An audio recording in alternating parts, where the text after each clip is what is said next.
Suleniar's Enigma, Book 1, The Man Without Hands, by Eric Malachite. Performed by Eric Malachite.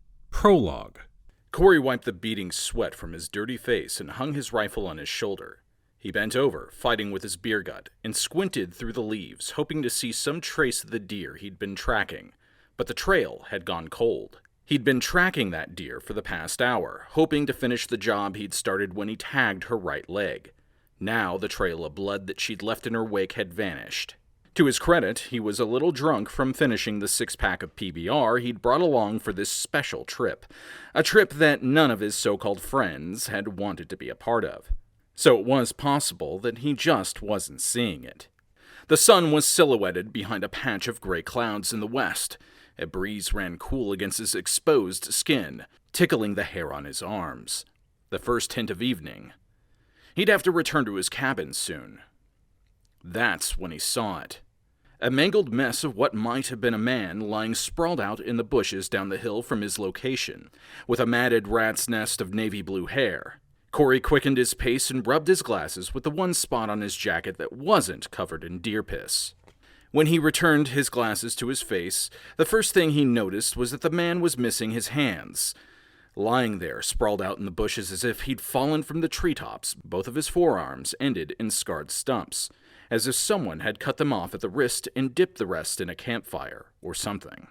Corey was certain that the man, whoever he'd been, was dead. Maybe some serial killer had deposited the body in these woods to dispose of the evidence. Delaware was miles and miles of nothingness, wilderness, decay, and more nothingness. It wouldn't have surprised him if there were a few weirdos willing to do a thing like this. Up close, the smell of death crept into Corey's nostrils and made him gag. "Shit, you smell even worse than me," Corey said to the dead man. The man's skin was covered in dirt and grime, and his clothes were nearly white with salt stains. Out of some kind of drunken habit, Corey grabbed his rifle and nudged at the corpse, just in case. To his surprise, a snarl erupted from the corpse's mouth. The man opened his eyes and smacked the barrel of the rifle away with one of his stumps, then passed out again. Cautiously, Corey checked the man's breath, holding his hand up to his cracked and bleeding lips. It was weak. Still didn't rule out the possibility of a killer. Maybe whoever did it just botched the job. Upon closer inspection of the man's stumps, though, Corey could see thick, uneven red scars that ran deep into the flesh, wrapping about his wrists and fading halfway up his forearm. He winced at the mental image of the poor bastard's handless arms being dipped in hot coals. He reached into his pocket and looked at his phone, which read the time as 5:25 in the evening. He had no signal out here, so calling 911 wasn't an option. He glanced back up the hill, then at the injured man. He could carry the man back to his truck and call for help once he got back to the cabin. That'd be the right thing to do. Corey slung his rifle back over his shoulder, snatched up the man's left stump and hefted him up, carrying him up the slope. He quickly regretted the choice. It was like carrying a deer what had been dead for weeks. Corey had made it halfway back to the main trail when he heard the man groan. Instinctively, Corey set him down on the grass and fed him some of his water, taking extra care not to feed him from the yellow bottle with the deer piss. The man opened his eyes long enough to take a long swig of water, then passed out again. Corey sat there for almost 5 whole minutes, staring at the man's blue, bearded face. When open, his eyes had been a vibrant green unlike any he'd seen before in his life. He couldn't be sure, but he'd almost felt afraid when the man had opened his eyes, like he was being pushed back by some invisible force. That was silly, of course. He shook his head and told himself a sweet little lie about giving up alcohol for good this time. The man's clothes were another strange thing. Thick leather boots with frilly, looping symbols engraved into them, and a shirt and pants that looked like they'd been handmade in the Dark Ages. Maybe this guy had been part of one of them doomsday cults. That seemed likely. Corey could imagine there being lots of doomsday cults in Delaware, even though he'd never seen one for himself. Shaking his head, Corey draped the man over his shoulder again and told himself that he was going to be a hero. Maybe Charlene would want to get back together again. Once she heard about how he'd rescued a man in the woods, maybe she'd have a change of heart. And if he started going to AA meetings again... Nah, not a chance. He shook his head, muttering obscenities. She'd said she was done with him when she took the kids to go stay with her aunt in Virginia. He didn't understand. He'd only hit her the one time, and it had been an accident. He had apologized for days, and after everything he'd done for her, after all these years, she'd still left. Corey carried the man back to the main trail, and then, after another half-mile of hiking, to his rusty tan pickup. He unlatched the bed of the truck and laid the man back down on his back, breathing a sigh of relief and wiping his brow once he was free of the burden. That fella was some kind of heavy. No way he'd be able to stomach that smell in the cab on the drive back. Corey unstrapped his gun and set it down in the back seat along with his pack and the rest of his hunting gear. He tried to feed the man some more water, but he was out cold. Hopefully he wouldn't die before Corey could get him back to the cabin and dial the police. The engine took a few tries to turn over, but once it did, he took the highway heading north. The constant rattle from the engine and the rushing pine trees on either side of the road were enough to keep his thoughts away from the obvious questions. Those could wait for later. Tires hit gravel, tiny pops echoing over the steady clunking of the engine as he pulled up in front of his cabin. The sun was setting in the west, turning the tips of the tree line in the distance black against the cascade of orange-red light on the horizon. Corey's stomach grumbled. He'd hoped to have deer tonight, but he'd have to settle for sandwiches instead. First things first, he had a phone call to make. He went into the kitchen and grabbed for the telephone, dialed the local sheriff's office. The phone went on ringing for a while. Corey wondered if there'd be some kind of reward. He threaded his fingers through the blinds, peering out at the bed of his pickup while he pressed the phone to his ear with his shoulder. Then Corey felt his eyes go wide. He rubbed them, cleaned his glasses, opened the blinds, and looked again. The man was gone from the bed of his truck. Before he could set the phone down, he felt his head slam into the counter. His ears rang something fierce. He smelled the man he'd rescued before he'd seen him. His back hit the floor. He opened his eyes. The man was using his funny-looking boot to keep Corey pressed against the cold tile floor, and he was shouting at him. It sounded like garbled nonsense, or German. He couldn't tell which. The man bent low into a crouch, and Corey could see the fire in his eyes.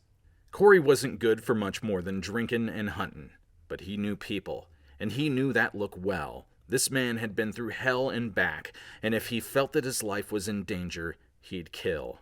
"I don't know what the hell you're saying!" Corey raised his hands up so the man would know that he wasn't any kind of threat. The man stared at his stumps, patted himself down, as if he was searching for something. Now Corey was sure that he was speaking gibberish. He'd heard German and half a dozen other languages on the TV before, and whatever he was saying didn't sound nothing like those. The pressure on Corey's chest got tighter, heavier. He was certain that the man's boot was going to cave in his rib cage. But then something happened.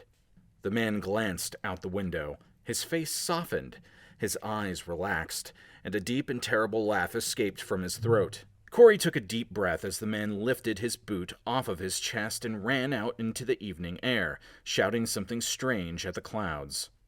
Reluctantly, Corey peeled himself off the floor, and after a moment to catch his breath, his shaky legs carried him outside, where the strange man with dark navy hair was raising his stumps to the air and shouting at a red and pink setting sun.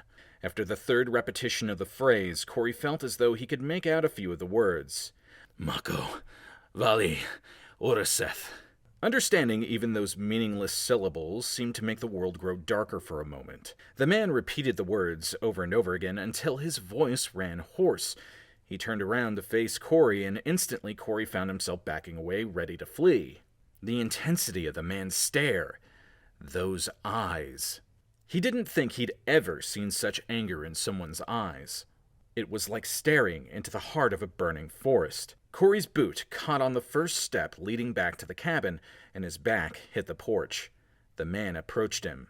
He felt that same indescribable feeling once again, that pressure that seemed to come from nowhere at all. The man's lips parted ear to ear, carving a deep, joyless grin, full of yellow teeth, and he offered Corey his stump. Corey grabbed it without even thinking about it. Then he was on his feet. This stranger was far stronger than he would have thought. He seemed to bear Corey's weight with no more effort than it would take for Corey to pick up a feather. Corey smiled, hoping the man would not notice how he was shaking. The man went back to marveling at the setting sun, as though this was the first one he'd ever seen. That night, Corey shared the ham and cheese sandwiches he'd taken along for his special hunting trip with a stranger. The stranger looked at the sandwiches suspiciously, once again as though he'd never seen one before. He seemed to like them well enough once he felt brave enough to take a bite of one, though, and by the time they were done, Corey was all out of ham and cheese sandwiches. More surprises were in store for the strange, blue-haired man when Corey showed him the shower and the bathroom.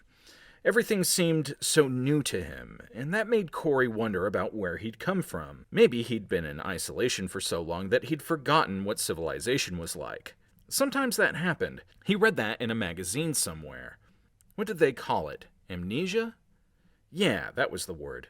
Amnesia.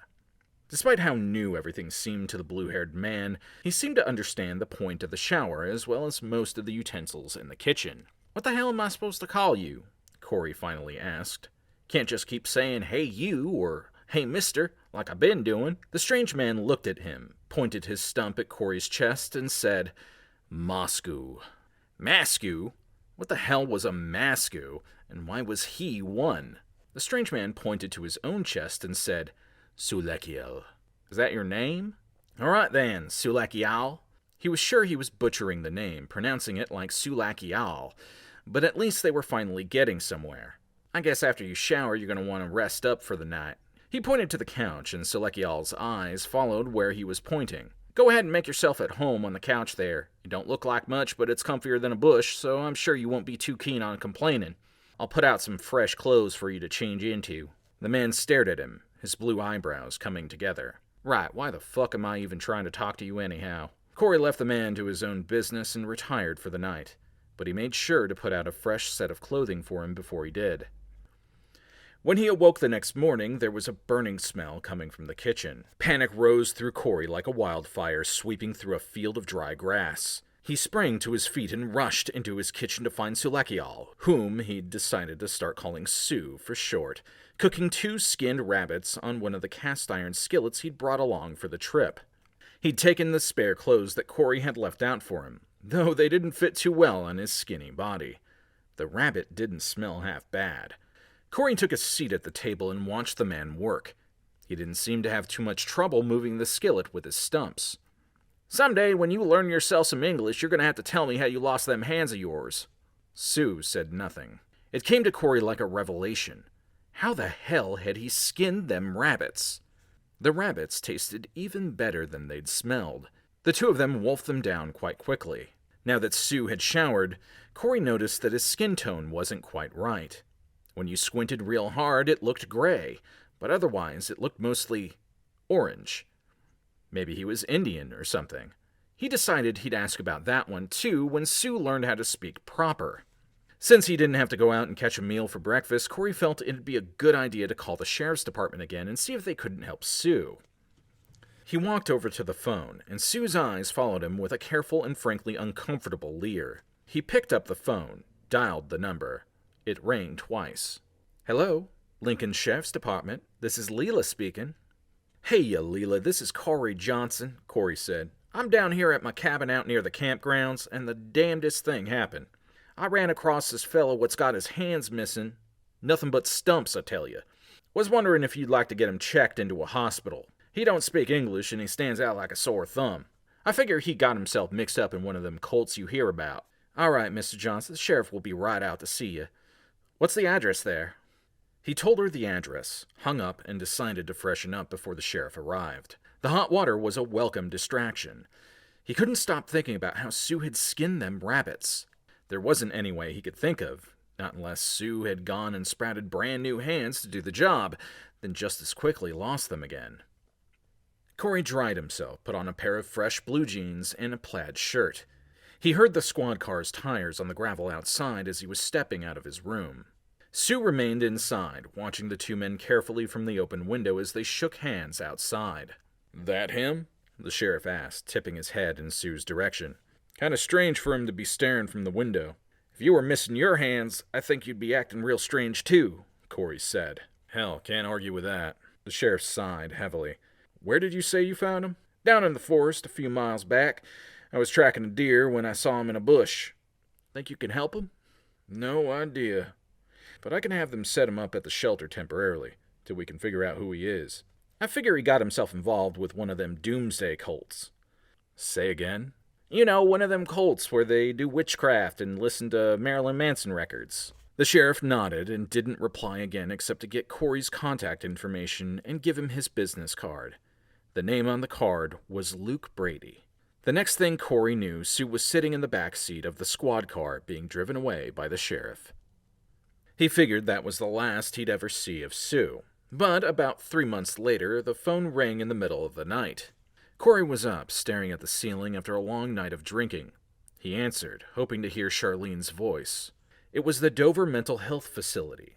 There had been an explosion in the east wing of the facility, and a patient had gone missing. When Corey asked what that had to do with him, the phone line went dead. He tried turning on the light now that he was fully awake, but the power seemed to be out. After he threw on a robe and stumbled drunkenly out to check the circuit breaker, he saw that the whole box had been fried. He checked the sky. There wasn't a cloud to be seen. The hair came to stand on the back of his neck. He stumbled back inside to look for a flashlight and his rifle. "Hello, Corey," came an unfamiliar voice. "Who's there?" Corey's eyes strained in the darkness to see the man he'd rescued 3 months ago. The blue hair and the strange gray-orange skin. He was sitting in Corey's favorite recliner. "Sue?" "My name is not Sue, you idiot." The man who was not Sue had a terrible presence, and Corey wasn't sure he liked his tone neither. "What is it, then?" "You can call me Kurt." "Kurt?" "Kurt." "What in the hell are you doing here, Kurt?" "I need your help." Kurt's laughter was harsh, and it filled Corey with a deepening sense of dread. "You see, I came to this world through a doorway in my mind, and can't seem to find my way back." "What are you talking about?" "The phone call you just got. Most likely from the prison they threw me in." "Yeah, how?"